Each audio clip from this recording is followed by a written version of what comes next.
하나님, 오늘도 우리의 생명을 이어주시고 새날을 주셔서 힘차게 희망을 가지고 하루를 시작하게 하시니 감사합니다. 오늘도 주님 앞에서 주님과 함께 하루를 시작하기 원합니다. 매일 같은 시간, 같은 자리에서 드리는 예배이지만 날마다 새롭게 부어주시는 주님의 은혜를 사모합니다. 오늘도 이 자리가 주님을 만나는 축복의 자리가 되게 하시고 말씀을 통해 우리의 부족함을 채우고 무너진 부분을 바르게 세우는 회복의 자리가 되게 하여 주시옵소서. 하나님, 부끄럽지만 무엇보다 먼저 세상의 근심과 걱정들로 가득한 우리의 마음을 주님께 내어놓습니다. 주님을 믿는다 하면서도 여전히 우리 안에는 두려움과 염려가 사라지지 않고 있습니다. 기도할 수 있는데 기도하지 않으며 또 기도하면서도 하나님의 응답을 기대하지 않습니다. 세상의 방법을 먼저 생각하고 주님보다도 가까이 있는 힘 있는 사람들에게 먼저 도움을 요청하곤 합니다. 주님, 우리의 연약한 모습을 용서하여 주시옵소서.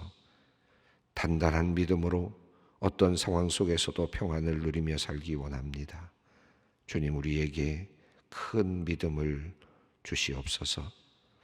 그리하여 폭풍 속 흔들리는 배 속에서도 고온히 잠을 주무시던 주님의 그 평안을 우리도 함께 누리게 하여 주시옵소서.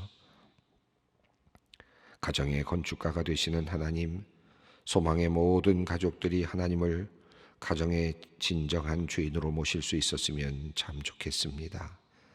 그리하여 우리 모든 가정들이 일마다 때마다 주님께 모든 것을 묻고 그 주인의 뜻을 따라 모든 일을 처리하고 수행할 수 있었으면 좋겠습니다. 하나님, 그러하기 위하여 우리 가정마다 주님께 드리는 가정의 예배가 회복되기를 원합니다. 날마다 기도하며 기회가 있을 때마다 말씀을 가까이 하는 우리 소망의 모든 성도들이 되게 하여 주시옵소서. 하나님, 간구하오니 우리 소망의 성도님들의 가족들과 함께 주님의 말씀을 읽고 믿음을 가지고 그 말씀 실천하며 따를 때에 그 주님의 말씀이 이 땅에서 실현되는 하나님의 일하심을 보게 하여 주시고 또 가정의 여러 문제를 놓고 기도할 때마다 하나님의 역사하심과 하나님의 손길을 느끼게 하여 주시옵소서. 하나님, 우리 주위에는 홀로 가정을 이루고 살아가는 1인 가족들이 참 많이 있습니다. 학업과 직장 문제, 사별과 비혼 등 여러 가지 이유로 혼자 살아가는 1인 가구가 전체의 30%를 넘어간다고 합니다. 주님, 이들을 긍휼히 여겨 주시옵소서. 외롭지 않게 하시고 쓸쓸함으로 마음이 약해지지 않게 하여 주시옵소서. 홀로 살지만 도리어 하나님과 함께하는 풍성함으로 살아가게 하여 주시옵소서.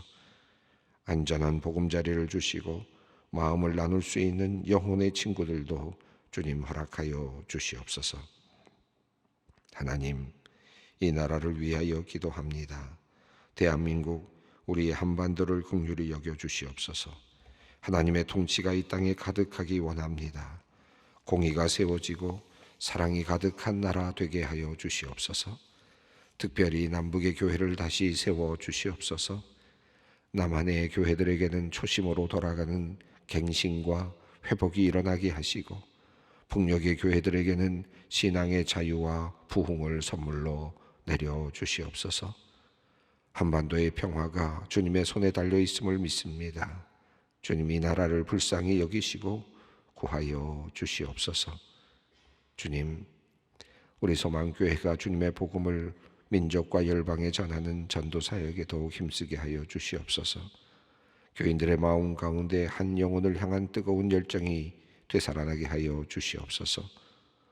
우리도 누군가의 희생과 기도로 인해 복음을 받아들이고 신앙인이 되었음을 늘 기억하며 복음의 빚진 자로서 우리의 남은 삶을 전도와 선교에 매진케 하여 주시옵소서. 아버지 하나님, 이번 주일에는 교회 일꾼을 뽑는 장로 선거 2차 투표가 있습니다. 12분의 후보자들이 두렵고 떨리는 마음으로 하나님과 성도님들의 선택을 기다리고 있습니다. 꼭 필요한 일꾼들을 주님께서 세워주시기를 원합니다. 하나님의 마음에 합한 사람, 겸손하고 행실이 바른 사람, 성도들과 하나님을 깊이 사랑하는 분이 세움을 받게 하여 주시옵소서. 성도님들이 한 마음으로 기도하오니 주님의 뜻이 온전히 이루어지기를 원합니다. 아버지 하나님, 이 시간 소망의 성도님들을 위하여 기도합니다. 태의 열매를 위해 기도하는 가정들이 있습니다. 생명을 사랑하는 마음 주셨으니 주님께서 귀한 생명 맡겨주실 것을 믿습니다. 또한 지금 이 시간에도 육체의 질병으로 인해 고통 가운데 병상에 누워있는 환우들이 있습니다. 주님 이들을 불쌍히 여기사 주님께서 고쳐 주시옵소서. 투병의 시간이 너무 길어지지 않게 하시고 지금의 치료가 잘 듣고 또 어서 회복되게 하여 주시옵소서. 중환자실에서 집중치료 중이신 아버지를 위하여 기도하는 집사님이 있습니다. 12년 전 방광암 수술을 했었는데 폐로 전이가 되었다고 합니다. 치료의 주님, 속히 중환자실에서 다시 일반 병실로 돌아올 수 있도록 주님 은혜를 베풀어 주시옵소서. 사랑하는 가족들이 눈물로 기도하고 있사오니 주님께서 능력의 손길로 주님 깨끗이 치료하여 주시옵소서. 6년여 동안 폐암으로 투병 중이신 어머님을 위해 기도하는 목사님이 있습니다. 이제 얼마 남지 않은 시간을 앞에 두고 있음을 알고 있습니다. 주님, 가족들을 위로하여 주시고 믿음을 더욱 굳게 하여 주시옵소서. 하나님, 이제 말씀을 듣습니다. 주님의 말씀이 마음 가운데 새겨지게 하시고 우리 영혼이 주님 안에서 되살아나는 귀한 시간 되게 하여 주시옵소서. 예수님의 이름으로 기도 올리옵나이다. 아멘. 오늘 이 시간 하나님의 말씀 데살로니가전서 5장 16절로 22절까지 말씀입니다. 데살로니가전서 5장 16절로 22절까지 말씀 함께 봉독하겠습니다. 항상 기뻐하라, 쉬지 말고 기도하라, 범사에 감사하라. 이것이 그리스도 예수 안에서 너희를 향하신 하나님의 뜻이니라. 성령을 소멸하지 말며 예언을 멸시하지 말고 범사에 헤아려 좋은 것을 취하고 악은 어떤 모양이라도 버리라. 아멘. 앞선 본문 말씀에서 형제들아 우리가 너희에게 구하노니 너희 가운데서 수고하고 또 너희를 다스리고 또 권하는 자들을 너희가 알고 그들을 귀중하게 여겨라 라고 하는 그런 권면의 말씀을 하였습니다. 이 데살로니가전서 5장 12절 이후의 이 말씀들은 지금 교회라고 하는 하나의 배경을 깔고 있습니다. 그러니까 데살로니가 교회 안에서 지금 교회를 세우기 위하여 노력하고 있는 지도자들을 지금 알아줘야 한다, 존경해야 한다라는 말씀을 했고 귀중하게, 극히 귀중하게 여겨야 한다라고 하는 그런 말씀을 하였습니다. 이렇게 이야기하는 것에는 매우 중요한 의미가 있는데 데살로니가 교회라고 하는 공동체의 중요성이 얼마나 큰가 하는 것을 이야기하는 부분이라고 할 수 있겠습니다. 오늘 본문도 마찬가지고 계속 이어지는 이 말씀들은 이제 데살로니가 교회가 온전히 세워지기를 원하는 바울의 그 마음이 가득 담겨 있습니다. 사실 당시에 데살로니가 지역에서 또 데살로니가뿐만 아니라 당시에 그 여러 지역에서 교회들이 설립될 때 다양한 영적인 목소리들이 있었고 또 이미 여러 번 말씀을 드린 것처럼 방랑 그 설교자들도 있었고 유랑하고 있는 그런 사람들도 참 많이 있었습니다. 고린도 교회에서 많이 참 어려움을 당했던 바울 사도의 그 굉장히 중요한 문제 중에 하나는 다른 그 유랑 설교자들이 바울 사도를 폄하하고 또 그의 문제점들을 계속 지적함으로써 바울 사도의 입지가 굉장히 약해졌던 그런 문제가 있지 않았습니까? 마찬가지로 데살로니가 교회에서도 지금 그런 비슷한 일들이 계속 일어나고 있고 또 앞으로도 일어날 가능성이 높은 이제 그런 상황이라고 할 수 있겠습니다. 그렇기 때문에 지금 사도 바울은 너희들을 위하여 수고하고 있고 또 교회를 위하여 수고하고 있고 또 교회를 다스리기 위해서 애쓰고 있고 그리고 또 권면하고 있는 그 사람들, 교회에서 리더로서 지금 역할을 감당하고 있는 그 사람들을 극히 존경하고 또 귀하게 여겨라 라고 그렇게 말했습니다. 그렇게 존귀하게 여겨야 되는 중요한 이유는 그들이 그럴 만한 어떤 특별한 어떤 인품이라든지 어떤 뭐 특별한 소질을 갖고 있다든지 재능을 갖고 있다든지 이런 문제가 아니라 재능이 많기 때문에, 또는 어떤 다양한 인격이 너무 좋기 때문에, 이런 우리를 감동시키기 때문에, 그런 의미가 아니라 그 사람이 하고 있는 역할, 그가 하고 있는 일 때문에, 그 존귀한 일 때문에, 그 일 자체가 너무나도 귀한 것이기 때문에 그 일을 감당하고 있는 사람들을 그 자체로서 귀하게 여기고 극히 존경하라 라고 하는 말씀을 했죠. 자, 그리고 나서 권면에 대한 이야기를 쭉 하면서 게으른 자들을 권계하라. 그러니까 무질서한 사람들을 지금 권계하고, 또 낙심한 사람들을 일으켜 세우고, 또 영적으로 약해져 있는 사람들을 북돋우어서 다시 일으켜 세우고, 그리고 모든 사람들에게 오래 참아야 한다. 이렇게 사람들을 가르치라고 그렇게 또 권면하는 사람들, 교회에서 일하는 사람들이 해야 할 일들에 대하여서 여러 일들을 지금 사도 바울이 나열했습니다. 그리고 복수하지 말고, 그리고 항상 친절하게, 15절 말씀 앞부분은 항상 친절하게 라는 말씀으로 이해할 수 있겠습니다. 그래서 선을 따르란 말은 항상 친절한 마음으로 그렇게 사람들을 대하라 라는 그런 말씀입니다. 교회 안에서 우리가 어떻게 교회 생활을 할 것이냐, 또 교회 안에서 어떻게 교회의 지도자들을 또 인정하고 따라갈 것인가 하는 이런 문제들과 연결되어 있는 부분이라고 할 수 있겠습니다. 나중에 고린도, 지금 이 서신을 쓰고 있는 바울은 고린도에 있는 중이고, 이 고린도에서 지금 고린도 교회를 세워가고 있는 중이죠. 후에 우리가 이미 고린도서를 우리가 읽었습니다만, 후에 이 고린도 교회 안에서 이제 바울의 입지가 약해지고, 또 그러한 지도권을 인정하지 않는 것 때문에 상당히 많은 고통을 겪지 않습니까? 근데 바로 그 고린도에서 지금 데살로니가서를 쓰면서 바울 사도는 이렇게 그 지도하는, 교회를 이끌어가고 있는 사람들을 존경할 것을 이야기하고 있습니다. 자, 그리고 이제 이어지는 부분이 15절 후반부부터 이어지면서 우리가 너무나도 잘 알고 있는 본문이 이어지는데요. 오늘 바로 본문 그 내용이죠. 15절 말씀 함께 읽겠습니다. 항상 기뻐하라.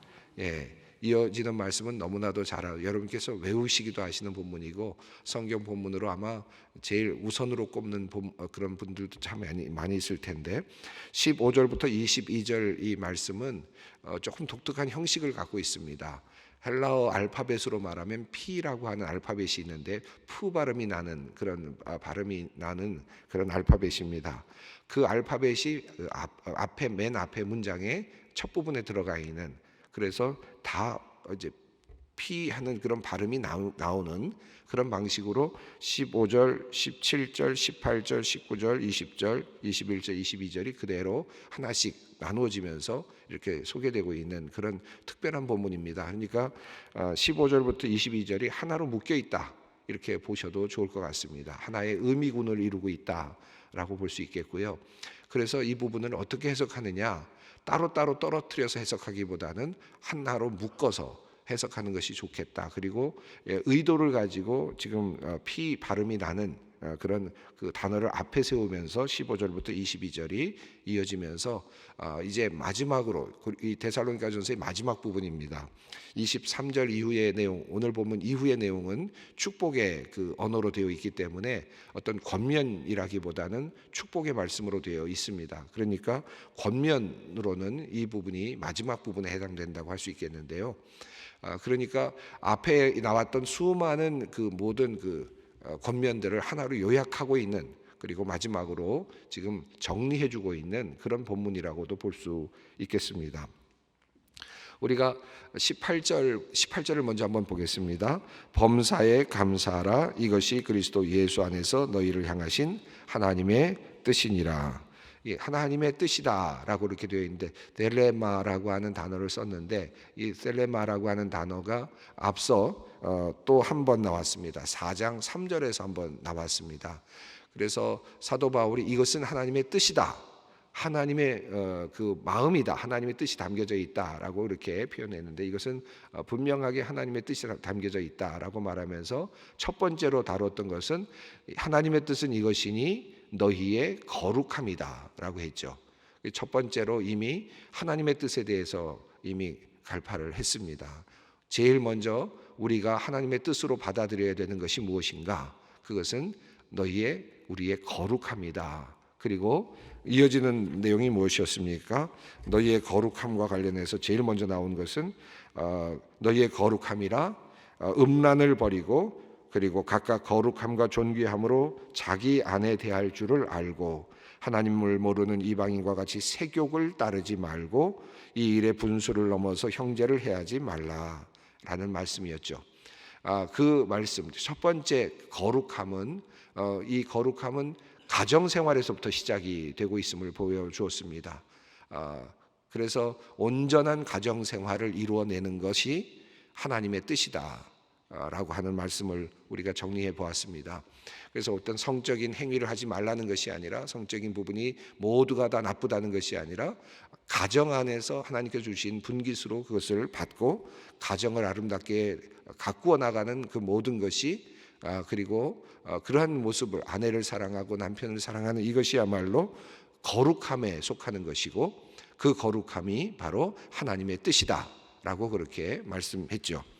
자, 그리고 나서 이제 오늘 본문은 앞서 말씀드린 것처럼 이제 교회라고 하는 컨텍스트로 조금 더 또 달라지면서 이제 우리에게 말씀해 주고 있는 부분이라고 할 수 있겠습니다. 앞선 부분이 가정이라는 컨텍스트 안에 있었다면, 이 부분은 하나님의 뜻은 이제 교회라고 하는 컨텍스트 안에서 우리가 어떻게 살 것인가에 대한 말씀을 하고 있습니다. 첫 번째, 항상 기뻐하라.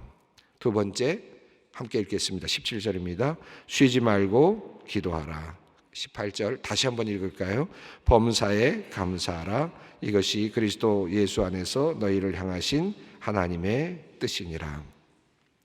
자, 우리가 교회 생활을 하면서 또 신앙 생활을 하면서 해야 할 크게 세 가지를 사도 바울은 하나님의 뜻이다라고 이렇게 묶어서 말씀하고 있습니다. 항상 기뻐하라. 그리고 쉬지 말고 기도하라. 범사에 감사하라. 무슨 말씀을 제가 더 드리겠습니까? 이 항상 기뻐하라는 말씀을 이야기하면서 제가 무슨 더 다른 말씀을 드리겠습니까? 이것은 하나님의 명령으로 받아야 할 부분입니다. 항상 기뻐해야 되겠다. 이것을 나의 그 영혼 속에, 나의 마음 속에 집어넣는 것이 중요할 것 같습니다. 어떤 일이 있든지 어떤 상황 속에서도 나는 기뻐하겠다라고 하는 그런 결단이 필요한 그런 하나님의 명령이라고 할 수 있겠습니다. 사실 기뻐하지 않을 만한 일들이 참 많죠.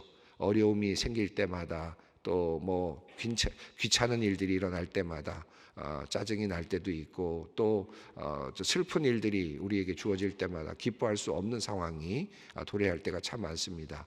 우리가 항상 기뻐할 수 있는 게 이유가 뭡니까? 하나님께 항상 기뻐할 수 있다면 그 이유가 무엇이겠습니까? 우리의 믿음 아니겠습니까? 믿음이 있기에 기뻐할 수 있는 것이죠.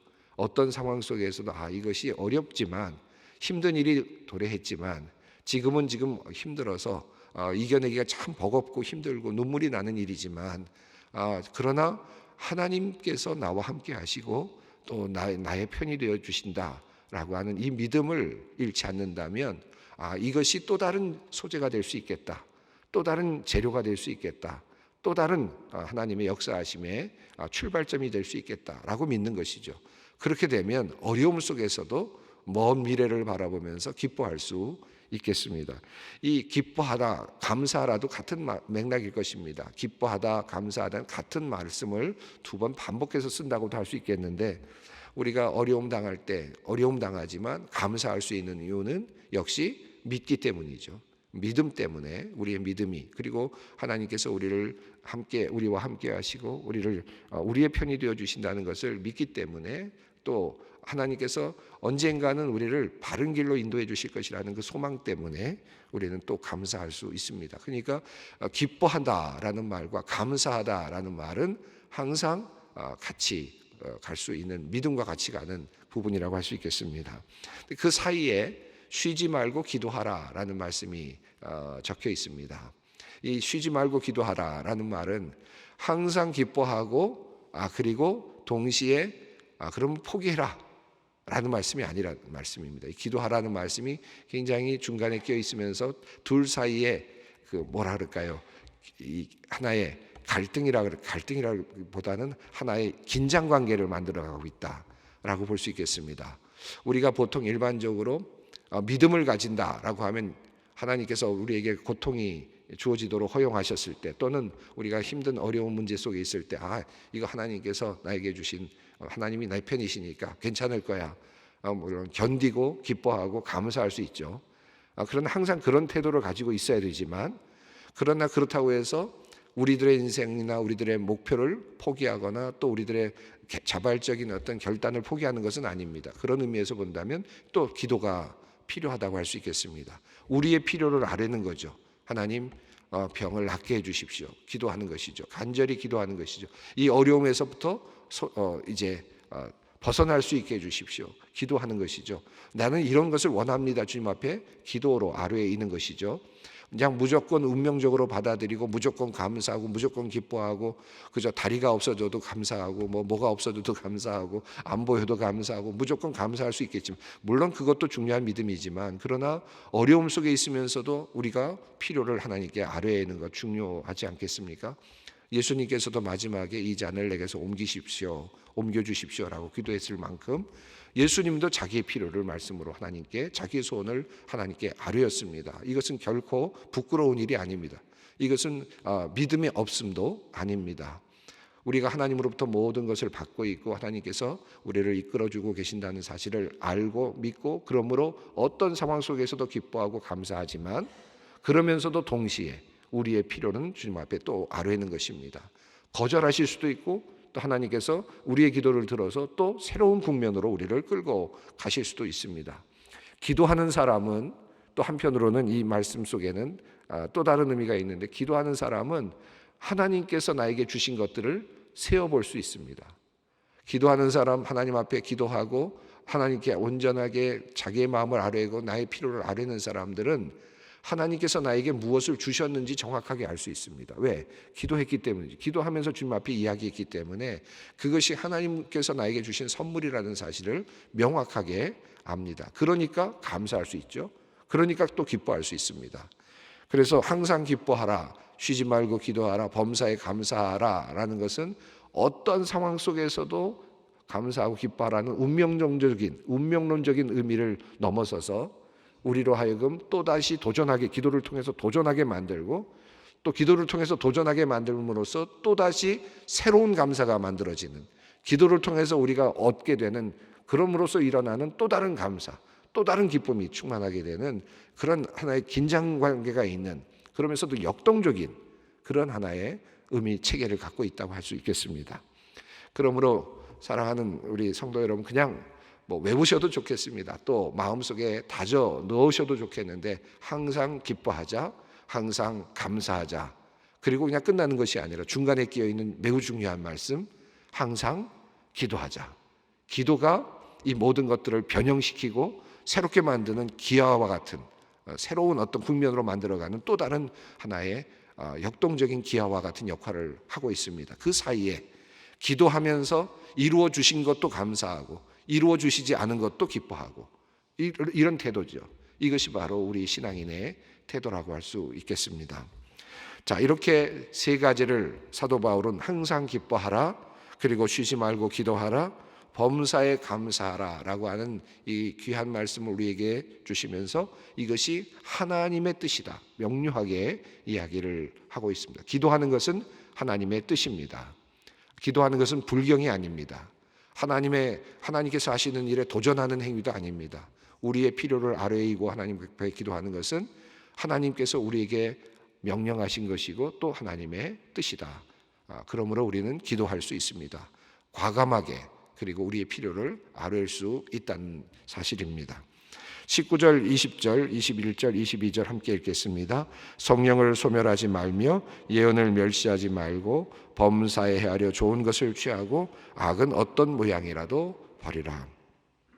15, 17, 18절이 하나로 묶여 있다면 19, 20, 21절이 22절까지가 또 하나로 묶여 있다고도 할 수 있겠습니다. 이 19절은 좀 우리를 당황하게 만들 수 있죠. 성령을 소멸치 말라. 성령을 소멸하는 것은 도대체 어떤 것입니까? 성령을 소멸한다? 성령이 우리 안에 내주하고 있는데, 우리가 성령을 받았는데 성령이 사라질 수도 있다. 성령의 역사하심이 약화될 수 있다. 이런 뜻 아니겠습니까?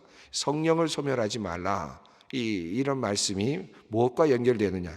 15절부터 22절까지 전체적으로 연결이 될 수 있고요. 예를 들면 우리가 항상 기뻐하지 아니하고 기도하지 아니하고 감사하지 아니하면 결국은 성령을 소멸시키는 일이 되는 것이고, 또 뒤에 붙어 있는 예언을 멸시하게 되면 성령을 소멸하게 되는 것이다. 다 연결이 되는 그런 의미로 받아들일 수 있겠습니다. 무엇보다도 19절은 20절과 긴밀하게 연결이 되는데요. 예언을 멸시하지 말라라는 말씀은, 여기서 말씀하는 예언은 설교 말씀을 의미한다고 보시면 훨씬 더 정확한 해석일 것 같습니다. 그저 그냥 어느 순간에 갑자기 막 영에 의해서 막 떠들어대는 그런 소리가 아니라, 여기서 말하는 성령을 소멸하지 말고 예언을 멸시하지 말라는 말은 어디 그냥 여기저기서 들려오는 그런 의미가 아니라 교회 안에서 일어나고 있는 특별한 행위로서의 예언을 말합니다. 제가 앞서 말씀드린 것처럼 여기서 말씀드린 것은 교회라는 컨텍스트 안에 있다고 말씀드리지 않았습니까? 교회에서 일하는 사람들을 존경하라는 말씀부터 시작하면서 교회라고 하는 컨텍스트 안에 있습니다. 지금 바깥에는 자기가 예언한다고 하는 사람들이 너무나 많고, 그리고 또 유능하다고 말할 수 있는 또 사람들, 언설로 사람들을 유혹하는 사람들이 상당히 많이 있습니다. 그런데 지금 사도 바울은 데살로니가 교회 안에서 지금 일하는 사람들을 귀하게 여기면서 그 안에서 일어나고 있는 예언적 활동, 다시 말하면 설교와 같은 일들이겠죠. 또 말씀을 가르치는 일들입니다. 유랑하고 있는 방랑하고 있는 그런 사람들이 아니라 교회를 맡아서 교회 안에서 지금 말씀이 선포되는 그 자리를 귀하게 여기라는 그런 말씀으로 이해할 수 있겠습니다. 그래서 주님의 말씀을 잘 따르는 것, 그리고 지금 이 데살로니가 교회 같은 경우만 하더라도 지금 데살로니가 교회 안에서 하나님의 말씀이 선포되고 있음에도 불구하고 바깥에서 일어나고 있는 예언적 활동에 유혹을 받고, 그런 것에 의해서 교회 안에서 또 다른 분쟁이 일어나고 있는 고린도 교회가 굉장히 많이 심하게 그런 일들이 일어났고요. 데살로니가 교회도 그런 위험성이 있었습니다. 이 부분에 대해서 사도 바울은 지금 경고하고 있고 또 경계하고 있는 부분이라고 할 수 있습니다. 그래서 19절과 20절 말씀을 전혀 반대로 이해하는 분들이 있습니다. 그러니까 교회에서 이렇게 활동하는 것보다 밖에 나가서 어떤 특별하게 예언하는 사람들 찾아다니면서 어떤 그런 얘기 듣고 그런 말씀 듣고 어떤 영적인 어떤 좀 그런 신접한 사람들 같은 사람들을 좀 만나서, 성령의 사람들을 만나서 뭐 그런 분들로부터 예언 말씀 듣고 그것을 귀하게 여겨야 된다는 것으로 생각하고 바깥으로 나가서 이렇게 영적인 유랑을 하는 분들이 종종 있는데, 이 말씀은 전혀 반대의 말씀이라고 할 수 있습니다. 도리어 이 말씀은 교회 안에서, 컨텍스트 안에서, 이 교회라고 하는 공동체 안에서 예언적 말씀, 설교 말씀을 귀하게 여기면서 그것을 통해서 성령을 소멸하지 않아야 한다라고 하는 말씀입니다. 그리고 21절, 22절은 연결해서 그러면서도 무조건 받지 말고 이 말씀을 항상 테스트해봐라. 이 말씀이 과연 선한 말씀이고 나에게 유익한 말씀인지를 늘 생각하면서 그렇지 못한 것들은 도리어 좀 내려놓고, 그리고 귀한 말씀이라면 내 것으로 삼아라 라고 하는 그런 말씀입니다. 그러니까 무조건 받으라는 것이 아니라 성령 말씀 활동 사역을 늘 귀하게 여기면서 받아들이되 내 안에서 하나의 선한 하나의 양심을 가지고 판단하고 그것을 취할 것은 취하고 또 내려놓을 것은 내려놓으라고 하는 말씀이라고 할 수 있습니다. 여기도 역동적인 관계가 나타나고 있습니다. 오늘 데살로니가전서 5장 15절부터 22절까지 말씀 우리가 함께 보았습니다. 항상 기뻐하라, 쉬지 말고 기도하라, 범사에 감사하라. 이 말씀을 우리 안에 새겨넣는 오늘 귀한 기도의 자리가 되었으면 좋겠습니다. 함께 기도하겠습니다. 하늘에 계신 우리 아버지, 아버지의 이름을 거룩하게 하시며 아버지의 나라가 오게 하시며 아버지의 뜻이 하늘에서와 같이 땅에서도 이루어지게 하소서. 오늘 우리에게 일용할 양식을 주시고 우리가 우리에게 잘못한 사람을 용서하여 준 것 같이 우리 죄를 용서하여 주시고 우리를 시험에 빠지지 않게 하시고 악에서 구하소서. 나라와 권능과 영광이 영원히 아버지의 것입니다. 아멘.